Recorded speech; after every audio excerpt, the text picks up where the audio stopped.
Hey guys, welcome to the channel and another video. Today I'm going to be watching Apollo 13 by Ron Howard, starring Tom Hanks and I believe Kevin Bacon too. As you guys know, I'm a fan of Ron Howard's work. I've seen plenty of his films over the years, but weirdly none on the channel, so this will be my first Ron Howard film on the channel. Anyways, Apollo 13. I know a little about this film, or at least the subject matter. I was kind of a space nerd for about a decade in my teens, so I believe I did watch a documentary on it 10, 15 years ago. And although I don't remember the specific details, I do know that the oxygen tank or something explodes and they kind of have to improvise, survive, and somehow find their way back to Earth.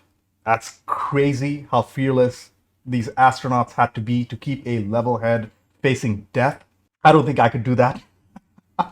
And that's why people like them, they're chosen for missions like this because they can keep a level head.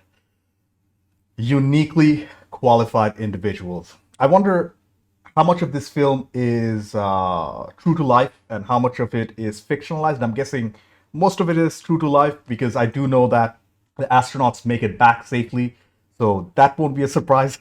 I'm guessing it'll be a little dramatized, but not too much, hopefully. But we'll have to watch to find out. But before we get into it, to help support the channel, I have a Patreon page for full interviews and reactions to this movie and over 260 movies, 2 TV shows, early access, and weekly posts for what to watch next. You'll need your own copy to watch along, and the links in the description below. Please consider being a Patreon. Please subscribe to the channel, click that bell icon for instant notifications. Do check out my other videos. If you like this video, feel free to dislike it if you didn't. With all that being said, let's get started. Apollo 13, Howard, Hanks, Bacon, let's go! It's been a while since I've watched a proper space film. I've watched plenty, but most of them, they've been fiction. But this is based on real events, so this is unique. 1967. After trailing the Russians for years with our manned space program, and after that sudden and horrible fire on the launch pad during a routine test that killed American astronauts Gus Grissom, Ed White, and Roger Chapman, the entire world watched in awe as Neil Armstrong and Buzz Aldrin landed on the moon. Oh. Now, the important thing when you're penetrating a lunar module is your attitude and your will. Hey, Kevin Bacon. Slide in, everything's clicking. It's like no other feeling in the world. We're getting a sense of who Bacon's character is. Apollo 13. So we're starting the story at Apollo 11. I wonder whether they'll touch up on Apollo 12 or not. Oh, wow. He was Time Magazine's Man of the Year. Bill Paxton. Holy crap. That's a pretty star-studded cast. Tom Hanks, Bill Paxton, Kevin Bacon. Music by James Horner. Wow. Okay, Neil, we can see you coming down the ladder now. You passed in the surface about 1 or 2 One inches. small step. Almost like a powder. Armstrong is on the moon. Yeah, Neil we're just off the limb Armstrong, now. This is 38-year-old American. one of, if not the greatest achievement of mankind, leaving our home planet. That was beautiful. So he hasn't been chosen on a mission yet. Christopher Columbus and Charles Lindbergh and Neil Armstrong. Yep. From now on, we live in a world where man has walked on the moon. All right. The famous vehicle assembly building. Now, this is the actual launch vehicle that will be taking Alan Shepard and his crew on the first leg of the Apollo 13 mission. When are you going up again, Jim? I'm slated to be the commander of Apollo 14 sometime late next year. Apollo 14. There is an Apollo 14. Ouch. Imagine if Christopher Columbus had come back from the New World and no one returned in his footsteps. Attention all personnel. What a great analogy. How do you go to the bathroom in space? One of the most common questions ever. It's a highly technical process of cranking down the window and looking for a gas station, which... I don't want to wearing a bra. You can see everything. Shut up, Susan. Hey, everybody. By the way, the song in the background is Jefferson Airplane's Somebody to Love. The moon. We've all been bumped up to the prime crew of Apollo 13. They've been bumped up. Dad, can I please wear this? Sure. Jim. No, absolutely not. What a dad. Docking target is clear. Wow, look at the set. 20. 10 feet. Capture. That's it. The amount of training these guys go through. Good job, guys. You just won the Christmas turkey. Not by much. Listen, guys, I want to work it again. Wait a second, is Kevin Bacon's character in the backup crew? Okay, 13 backup crew, it'll have to wait. Prime crew's up for another run. Holy crap, he is. Hey, we got a problem. Go too Cabin far. press, repeat, cabin. Yeah, I don't think they're in space yet. We haven't seen them launch.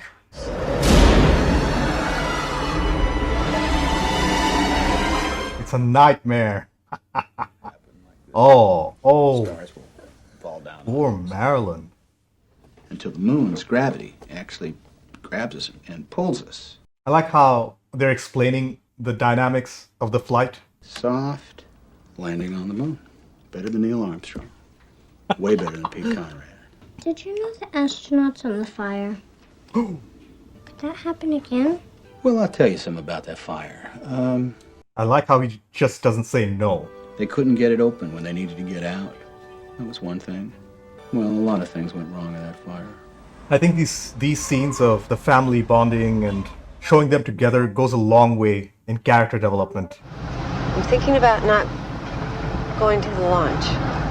Oh? Because she's scared. Okay. Well, you're gonna miss a hell of a show. So, the number 13 doesn't bother you? I think that an astronaut's last mission, his final flight, well, that's always going to be very special. You want to break up my crew 2 days before the launch?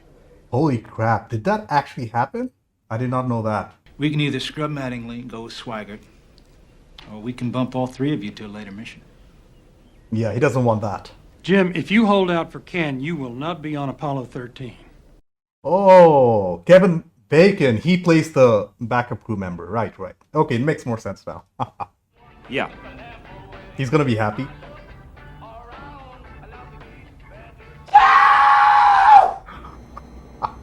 That was a delayed reaction.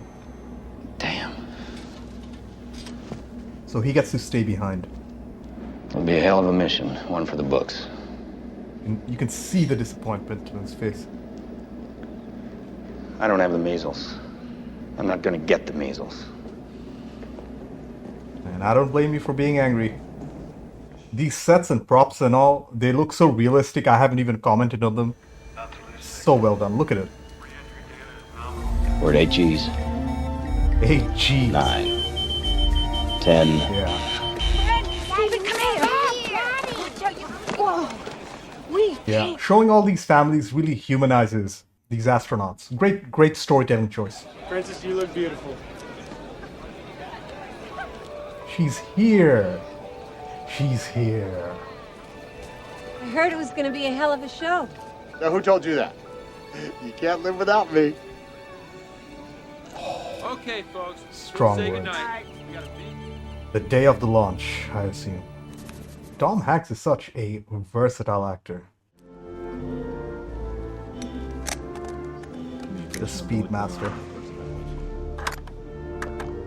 Although I know the outcome, I'm still so nervous for these guys, man. And that's a testament to the filmmaking here. Ron Howard has been doing a really good job in showing these characters, their personal lives, their insecurities. He really did a good job in humanizing them. I wonder whether they're actually going to use some stock footage of a real launch, or is it going to be Hollywood magic? Can't wait. James Horner's music is no joke. He can really hit the emotional notes. Holy crap! It's Ed Harris, another big name. Cigarettes and coffee, breakfast of champions. Apollo 13 flight controllers, listen up. Oh man. The Saturn V rocket. An amazing piece of engineering. I believe it's the most powerful rocket ever made till the recent SpaceX BFG, right?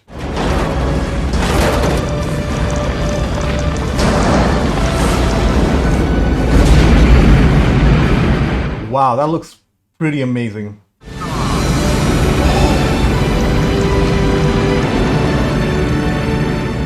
on, baby. He's still rooting for him. And how can he not?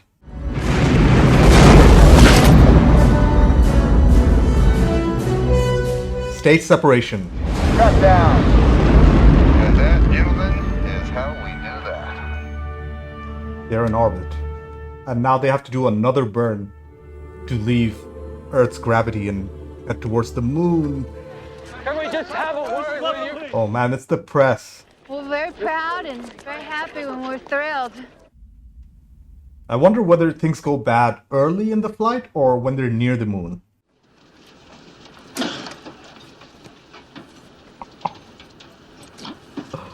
Oh man, that's disgusting. Houston, we've got a good separation. Odyssey, the S4B is stable. Right, they have to do a 180-degree turn and dock with the landing module. This is pure skill. Nowadays it's all automated, but back in the day there was no automation. It's just done manually. 10 feet.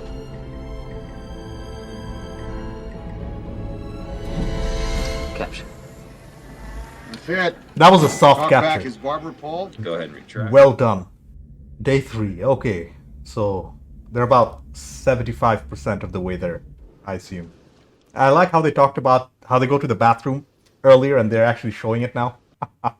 The constellation Orion. Now that's a beautiful sight. That was a brilliant joke because there's an actual constellation Orion and the P is constellation Orion. that's awesome. All the networks dumped us. One of them said we made going to the moon about as exciting as taking a trip to Pittsburgh. Guys, aren't you worried about the liquid hitting any electronic components? Do they know they're not on the air? We'll tell them when they get back. Our next broadcast will be from Frau Mora on the surface of the moon. And then if you could give your oxygen tanks a stir. Roger that.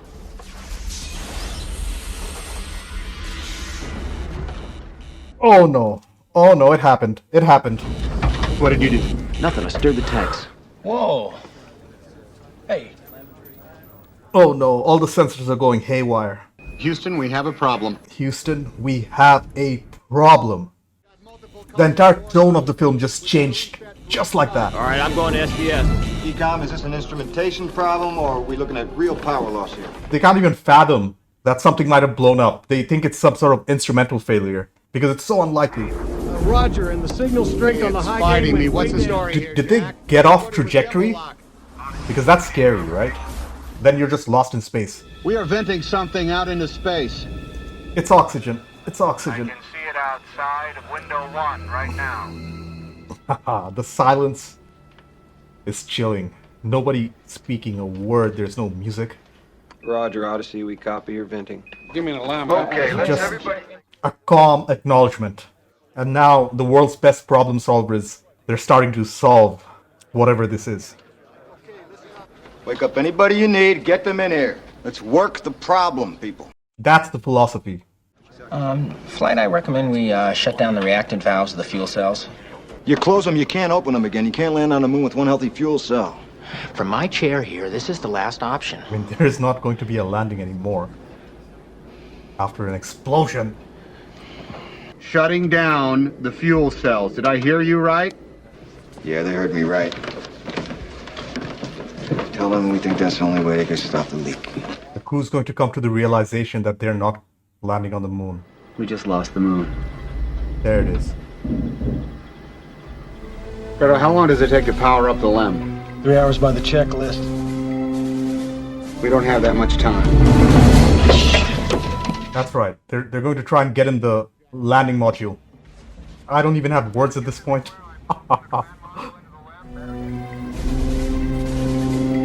They had to do all this manually. All right. That's crazy.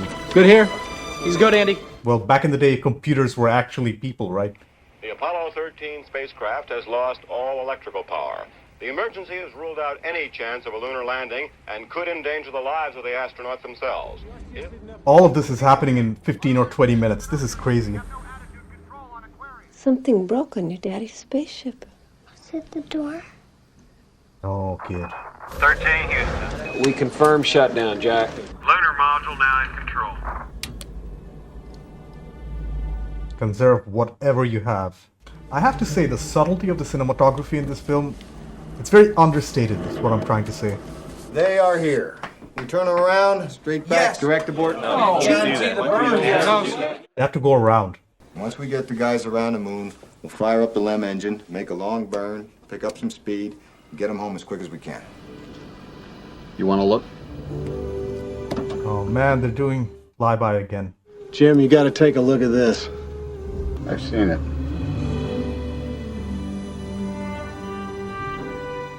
You wanted to walk on it. Look, it's Frau Morrow. I can see our landing site. It's beautiful. It's Marienbream to the north. What could have been? James Horner's score is really going a long way. It's really good. Let's go home. Marius, we got some PC+2 burn data for you fellas. Gentlemen, that's not acceptable. The more time we talk down here, the more juice they waste up there. I've been looking at the data for the past hour. That's the deal? That's the deal. The minute we finish the burn, we'll power down the LEM. All right. I want this marked all the way back to Earth with time to spare. Failure is not an option. Hey, that's a famous line, right? Failure is not an option. There's been an explosion. Oxygen tanks are gone, 2 fuel cells gone, command module shut down. I need the sim cold and dark. Give me the exact same conditions as you got in there now, and I need present status of every incident. We had a CO2 filter problem on the lunar module. 5 filters on the LEM, which are meant for 2 guys for a day and a half. And CO2 is an inert gas, and you wouldn't even know that you have impaired judgment. We gotta find a way to make this fit into the hole for this. Ah, the media circus. I thought they didn't care about this mission. They didn't even run Jim's show. More dramatic now. Suddenly people are... Oh, if landing on the moon wasn't dramatic enough for them, why should not landing on it be? Things are getting cold. They turned the heater off. Oh, man. It's a nice one to marry.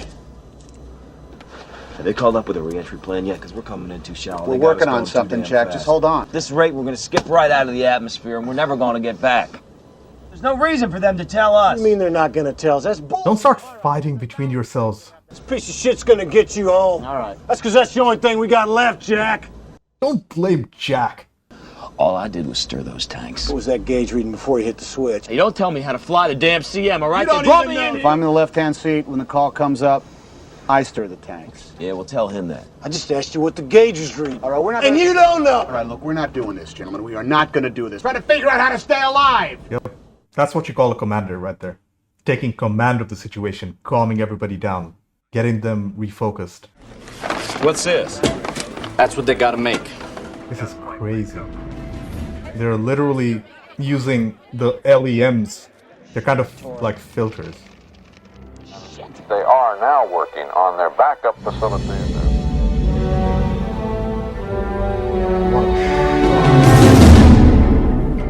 Yep, they're feeling it. Getting lightheaded.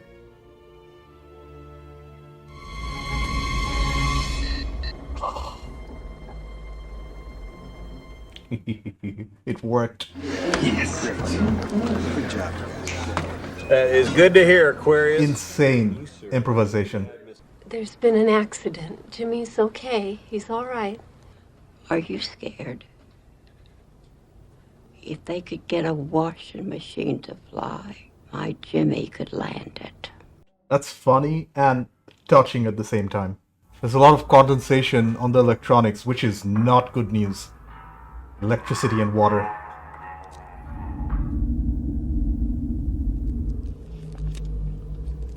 Oh man, the food's all frozen. Jim, we've got another course correction. Can't spare power for the computer. They have to do it manually. Houston, all we need to hold attitude is one fixed point in space. Is that not correct? They need to calibrate their position with something. If we can keep the Earth in the window, flying manually, the COAS... Crosshairs right on its terminator. I guess that's the best we can do, Glenn.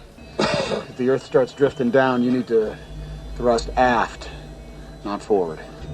Give us a count of the last 10 seconds up to 39. Hey, they actually did this, I believe. They used the Speedmaster to time the burn. It's burning. Oh, yeah. 39 seconds, guys. Shit, I'm losing it. 20 seconds. Bring the Earth up. Forward, Fred. Come on. Forward. Ah, this is crazy. The Earth seems level. I think they got it. Houston, we have shutdown. That's close enough, Jim. Good work. Well done. Now we gotta get them in. They're gonna need all these systems, John. We do not have the power, Ken. We just don't have it. You never know what events are going to transpire to get you home. So far, this has been a fantastic film. I mean, there are no straight up bad guys or anything like that. It's a story about survival against nature. You're gonna get the procedure up to us, whatever it is, and we're gonna go over it step by step so there's no foul-ups. They don't know how to do it. Jim, we're going to get that power-up procedure to you. We're going to get it as soon as we possibly can. Yeah, even they realize that they're stalling. Reverse the flow and see if we can draw these 4 amps from the LEM batteries before we cut it loose. Why can't we do that?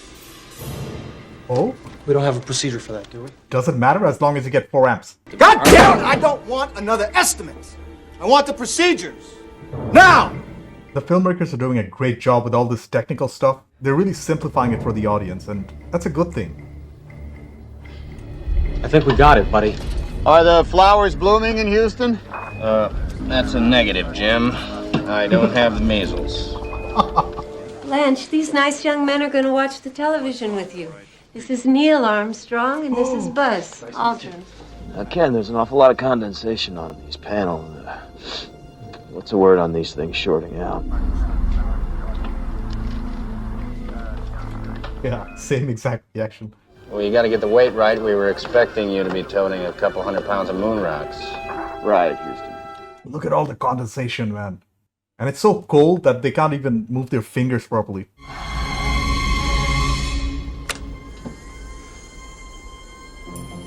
The music seems hopeful. Way to go, Jack. Oh, right, they're separating. So it's just the command module and the LEM. There it is. I see it. Houston, we're getting our first look at the service module now. That One looks whole side bad. of the spacecraft is missing. Wow. Even with that failure, they're still alive. And that goes to show how amazing these machines are, these vehicles, the spaceship. Many countries offered help, and the State Department said it would ask for it if it were needed. Can you hold out just a little longer? As long as I have to. Ron Howard, he did such a great job in showing the scale of things. Okay, Odyssey, I want to double-check some re-entry procedures right after we jettison the LEM. They're going to jettison the LEM, which means there's going to be another separation. We have lunar module jettison. Very well, Aquarius. And we thank you. Thank you for keeping them alive. Shit, no volts, only 2 amps. Parachute situation, the heat shield, the angle of trajectory, and the typhoon. There's just so many variables. I'm a little I know what the lost. problems are, Henry. I believe this is going to be our finest hour. Failure is not an option. Gentlemen, This is it, boys. it's been a privilege flying with you. The gravity of the situation is finally weighing in on them. They could burn up just like that at any time. Roger that.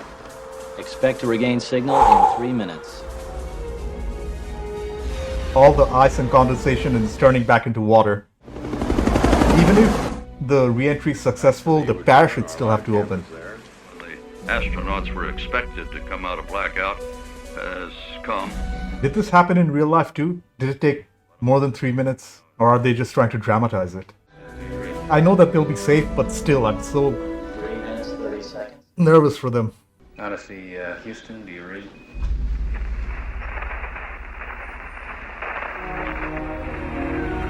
Not only did they get the signal back, the parachutes also opened.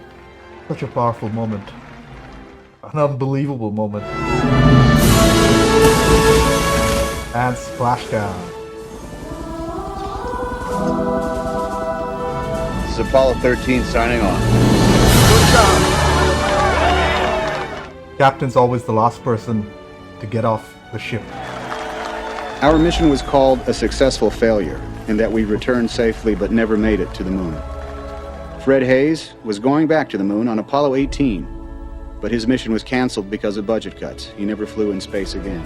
Ken Mattingly orbited the moon as command module pilot of Apollo 16 and flew the space shuttle, having never gotten the measles. Gene Kranz retired as director of flight operations just not long ago. I look up at the moon and wonder, when will we be going back? And who will that be? Now, we're going back now, guys. What a fantastic film. I don't have any criticisms for it because it's based on true events, right? Thank you for the recommendation, guys. Thank you for voting for this, by the way. Okay, so I took a little time to collect my thoughts. First off, that was amazing. It was probably my favorite Ron Howard film so far. I've seen quite a few, but this has to top all of them. I'll start by saying that I don't have any real criticisms here. It was all very good. The directing from Howard, the performances from Hanks, Bacon, Paxton, Sinise, Harris, and the entire ensemble cast, the sets and props and the visual effects and the practical effects, they were great. And the score from James Horner was just icing on this beautifully made cake. Let's start with the directing by Ron Howard and the screenplay by William Broyles Jr. and Al Reinhardt. Reinhardt, please correct me if that pronunciation is wrong.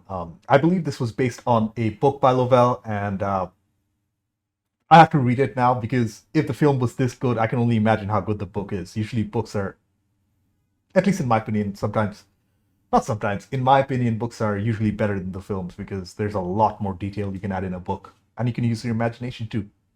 Anyways, there's not too much to talk about the story here. It's a very well-known story. Even before watching this film, I knew the big beats of the story. So that's not a big surprise. The odds of so many things going wrong were astronomical, and so were their odds of survival at the end. Sometimes the truth is crazier than fiction, and that's definitely the case here. About the directing, I thought Howard did an excellent job in setting up all these different characters by showing their families, their hopes, their dreams, and their insecurities. That made the audience relate to them more and made them human. The central focus was on Tom Hanks' Lovell and his family. We even get to see things from his wife's perspective, so that's really good too, from a storytelling point of view. Howard spends a lot of time at NASA too, showing their competency, while also showing the other side of the mission. It's like a 50-50 thing. The command center and the actual astronauts. Big credit goes to the editors. They did a fantastic job in juggling all these different storylines. It really didn't feel like a 2-hour plus film. Once it got rolling, the tension was high all the way till splashdown. The performances from the entire cast were stellar, especially from Hanks and Bill Paxton. Although there were no weak links in the entire cast, and Hanks, he was awesome as usual. He's a professional. To me, Bill Paxton's performance really stood out, particularly in the last third of the film. That dude was suffering, and you could see it on his face and hear it in his voice. He was like freezing and shaking. His face looked, I don't know. Paxton, great job. All the actors back on Earth were also solid. Ed Harris, as usual, played somebody in a position of power, and he's always great at that. The actor playing Marilyn Lovell had also a lot of nuance in her performance, especially when she got nervous. I felt that. Let's talk a little about the production end. Everything looked authentic, and they looked so authentic that I really didn't even comment on it while watching. The sets, the props department, they deserve some sort of commendation for this because everything looked and felt real. And I bet a lot of it actually was real. I would not be surprised to find that out. The interior of the command module, the LEM, they felt claustrophobic while also feeling spacious, if that makes any sense, because there was no gravity and you could see them flowing smoothly around the limited space they had. They showed that particular thing beautifully. I wonder how they simulated zero-G though, because things did float realistically, and I don't think that was CGI because, I don't know, was it CGI? Please let me know in the comments because I'd really love to know. the small things that were floating about the cabin, they look real. Just let me know whether how much CGI was used in the first place. What about the launch sequence? That looked real enough. Do let me know. Finally, the score from James Horner had to be one of the highlights of the movie for me. It was packed with an emotional punch which really suited the tone of the movie. The way the music swelled up during the more tense or emotional scenes, I thought they elevated those particular scenes a lot. Even the more quieter scenes, they had a subtle, hopeful sound to them, right? I don't know. This has to rank among James Horner's best work so far. And I have watched a lot of his films where he did the music for. Anyways, I have no criticisms for this film whatsoever. Overall, Apollo 13 was an excellent film that not only stood the test of time, I believe it is or it will be a classic. The true story of man versus nature. It was about persistence while facing death and solving one problem at a time till you make it. It was about never giving up. It was inspirational, and the movie really sent a hopeful message of never giving up, with solid performances from a talented all-star cast, competent directing by Ron Howard, and the awe-inspiring music from James Horner. All these elements came together to make a fantastic viewing experience. Anyways, thank you for watching. I have a Patreon page. Please consider me a patron. Please subscribe to the channel. Click that bell icon for instant notifications. Do check out my other videos. Like if you like this video. Dislike it if you didn't. I will see you in the next one.